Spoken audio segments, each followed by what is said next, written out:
سال سے لے کر 14 سال تک بچے کو غلام بنا کے رکھو، 14 سال سے لے کر 21 سال تک بچے کو دوست بنا کے رکھو، اس کے بعد 21 سال کے بعد ان کی تربیت مکمل ہو جائے گی۔ یہ 3 مراحل ہیں۔ پہلے 7 سال گود میں اٹھا کے رکھو، اور آج بھی بعض جگہ پہ، یہاں جاپان کے اندر اب انہوں نے اجازت دیا کہ 7 کے 8 سال کے بعد بچہ اسکول جائے گا۔ پہلے 10 سال تک غالباً ان کا تھا، 10 سال تک وہ اسکول نہیں جانے دیتے تھے بچے کو، کہ ماں ہی تربیت کرے۔ سب سے بہتر تربیت کی درس گاہ، آماج گاہ یہی ہے ماں کی آغوش۔ تو یہ جو 3 ساڑھے 3 سال کے بچوں کو ہم ماں اپنے سے دور کرنے کی کوشش کرتی ہے، نہیں، 7 سال بچے کو سینے سے چمٹا کے رکھے اور زیادہ وقت ماں دے، اور عمل سے سیکھتا ہے۔ اس لیے جب کوئی ماں باپ بن جائے تو اپنی عادتیں پرانی چھوڑ دیں اور اچھی عادتیں اختیار کرے، تاکہ وہ عادتیں اولاد کے اندر منتقل ہوں۔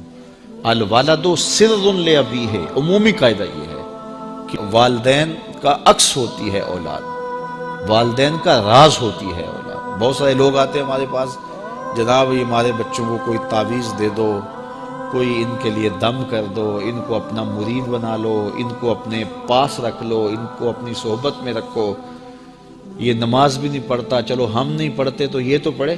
تو میں کہتا ہوں جب آپ نہیں پڑھتے تو یہ کیوں پڑھے؟ یہ کیسے؟ یہ اصول یہ ہے کہ آپ کریں گے تو یہ کرے گا، لیکن آپ کہتے ہیں کہ ہم نہیں کرتے یہ تو کرے۔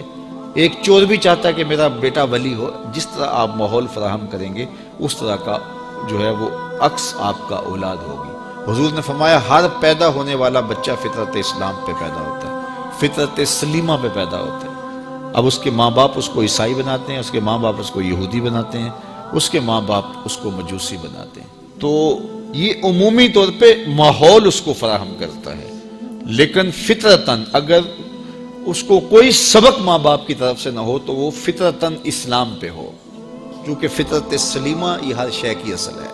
ہر انسان پیدا ہوتا ہے تو فطرت سلیمہ میں پیدا ہوتا ہے۔ تو اچھے والدین اچھی تربیت کی ضمانت ہے۔ تو جب کوئی کسی شخص کی شادی ہو جائے تو شادی سے ویسے بھی دین کی تکمیل ہو جاتی ہے، تو پھر اپنی عادات کو بھی بہتر کرے، اور تاکہ آنے والی اولاد نے اس کے عمل سے سیکھنا ہے، اس کے رویے سے سیکھنا ہے، اس کے طرز زندگی سے سیکھنا ہے۔ تو ہمارا سب سے قیمتی سرمایہ ہماری اولاد ہے۔ بعض اوقات ہم جو ہے وہ سارا دن اپنے کاروبار کو دیتے ہیں، دیگر امور میں دیتے ہیں، اولاد کو وقت نہیں دیتے۔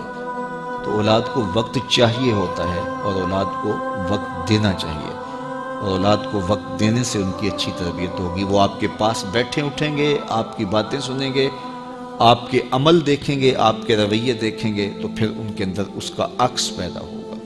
آپ کی روایات ان کے اندر منتقل ہوں گی، آپ کی عادات ان کے اندر منتقل ہوں گی، آپ کے حق کیا ہیں، اپنے اخلاق کیا ہیں، اپنی اقدار کیا ہیں۔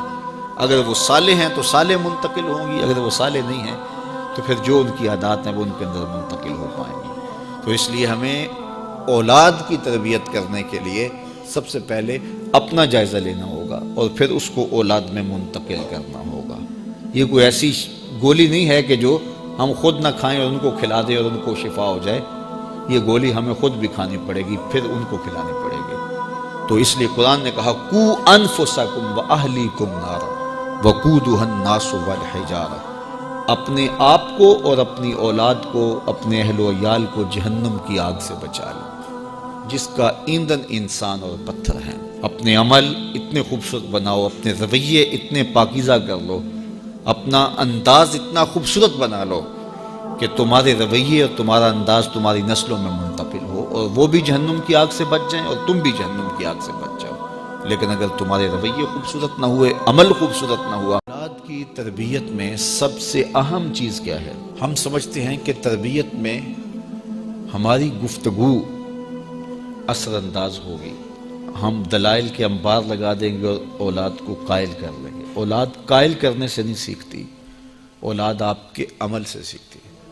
ہم کہتے ہیں اولاد جب بڑی ہوگی، جب سمجھدار ہوگی تو پھر ہم ان کی تربیت کرنے لگیں گے، لیکن اس وقت وہ اس مرحلے سے نکل چکی ہوتی ہے۔ ماں باپ یہ سمجھتے ہیں ابھی تو یہ بولتے بھی نہیں ہیں، ابھی جو ہم کہتے ہیں وہ سمجھتے بھی نہیں ہیں، لیکن جو آپ کر رہے ہو اس کو سیکھتے ضرور ہیں۔ جو نابینا ہوتا ہے اس کی آنکھیں نہیں ہوتی، لیکن دیگر اس کے حواس زیادہ کام کر رہے ہوتے ہیں۔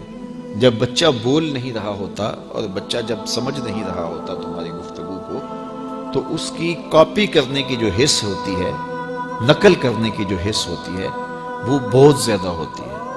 تو وہ وقت ہوتا ہے اولاد کو سکھانے کا۔ اس لیے میرے حضور نے ارشاد فرمایا کہ اپنے گھروں کو قبرستان نہ بناؤ۔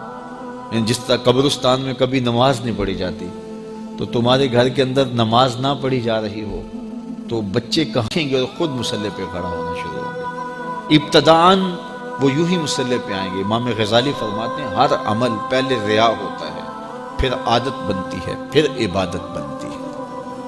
تو پہلے وہ ویسے ہی دکھلاوے کے لیے مصلی پہ آئیں گے، پھر آہستہ آہستہ ان کی عادت بنے گی، پھر اس کے بعد وہ عبادت بن جائے گی۔ اور فرمایا گیا 7 سال کا بچہ، اس کو ترغیب دو نماز کی۔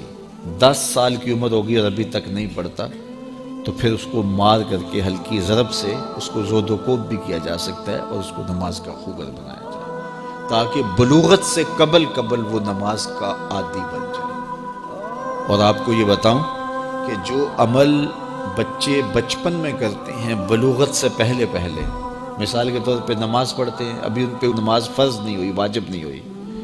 اس طرح چھوٹے بچے روزہ رکھ لیتے ہیں، 8 سال کے، 7 سال کے، 6 سال کے بچے روزہ رکھ رہے ہوتے ہیں۔ پھول جیسے بچے دوپہر کو کملا جاتے ہیں تو مائیں پریشان ہو جاتی ہیں، تو وہ انہیں بعض اوقات خلوت میں لے جا کے کہتی ہیں کہ یہ دودھ پی لو، یہ چیز لے لو، کوئی دیکھ نہیں رہا۔ تو وہ بچے مانتے نہیں کہ نہیں، ہمارا اللہ دیکھ رہا ہے، ہم نے روزہ نبھانا ہے۔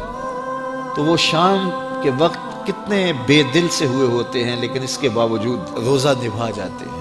اس طرح عمرہ کرتے ہیں بچے، حج کرتے ہیں بچپن کے اندر، اسی طرح جو ہے وہ نمازیں پڑھتے ہیں اور دیگر نیک عمل کرتے ہیں۔ تو وہ ابھی تو نہ ان کے لیے نماز واجب ہوئی، نہ ان کے لیے روزہ واجب ہوا، تو وہ بچے بلکہ شب بیداریاں کرتے ہیں، راتوں کو جاگتے ہیں بچے۔ یہ حفظ القرآن جو بچے کر رہے ہوتے ہیں، تو یہ اتنی زیادہ محنت کر رہے ہوتے ہیں کہ آدھی رات اٹھ کے تو اپنا سبق یاد کر رہے ہوتے ہیں، اور سارا دن قرآن مجید پڑھ رہے ہوتے ہیں۔ اس طرح سے نظامی کے بچے جو ابھی نابالغ ہوں، تو جو بچے ابھی بالغ نہیں ہوتے، تو جو عمل کرتے ہیں وہ نمازیں ہیں، روزے ہیں، حج ہے، عمرہ ہے، یا کوئی اور نیک عمل ہے، سارے کا سارا ثواب ماں باپ کے نامہ اعمال میں درج ہوتا ہے۔